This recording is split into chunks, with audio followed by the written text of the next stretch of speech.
Welcome to the newsletter for June.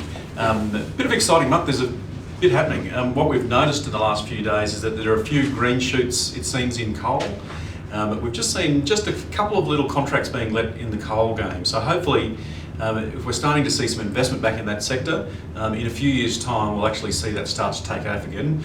Let's hope that's the way, especially as gas starts to peak from that construction phase and as it moves into operations and maintenance.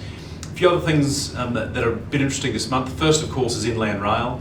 TSBE is in the middle of doing a submission on that. We've got to lodge it by the 30th of June. And so we're really getting through to the thick of that. We've had great support from DASPAC, which is the Downs and Strat Basin Association of Councils, and they've given us support to write that submission. The implementation group for inland rail visited Toowoomba this month, and we caught up with them along with the Toowoomba Regional Council, really to push the need for that important piece of infrastructure for our region.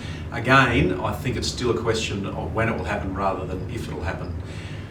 Two other quick projects. First, of course, is the Range Bypass. It is full steam ahead. It's definitely a goer. Registrations of interest are currently being lodged with Projects Queensland. Hopefully we'll see some preferred tenderers come down in a few months. So a lot of activity for us in that space. And finally, of course, QIC and the redevelopment of Grand Central. Again, another really exciting project. It's been put out to 4 companies for tender. 4 companies have been shortlisted.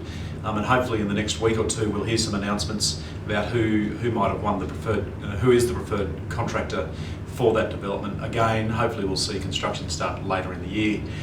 TSBE, I really encourage you to read in particular Joe Shepherd's report this month because we've got 3 new positions that the board has approved at our last board meeting. The first is an economist or a data analyst. We know knowledge is power and data is power. We've always wanted to have this type of position, and it's not until now that we've had the financial backing of the financial resources to be able to hire someone in this capacity. So we're out there in the market at the moment looking for that type of thing so that we can produce better quality reports, give better data, and really be that thought leader across Toowoomba and the Strat Basin. Next, agriculture. We really want someone to help Joe. We've seen an explosion of interest in the agriculture sector. So we've got a projects officer that will be working alongside Joe, trying to deliver better value for our members. And finally and excitingly, we've received a little bit of media attention in relation to this one, is TSBE's taken the bold step, and it's the first regional development organisation to put a full-time resource in China. We're working really hard with Trade and Invest Queensland at the moment, where we hopefully will be able to house our person in their office in Shanghai. Again, we're out there advertising. The adverts will go out in the next few weeks. It'll be someone based in China, so we'll recruit from China, but hopefully someone with Australian experience.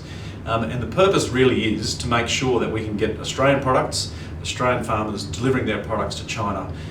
Once in China, and we want this resource to be able to, organise itineraries, organise meetings, link with buyers, pick people up from the airport and take them around and just generally show them the way about what needs to be done. We're particularly excited by that. We think there's a great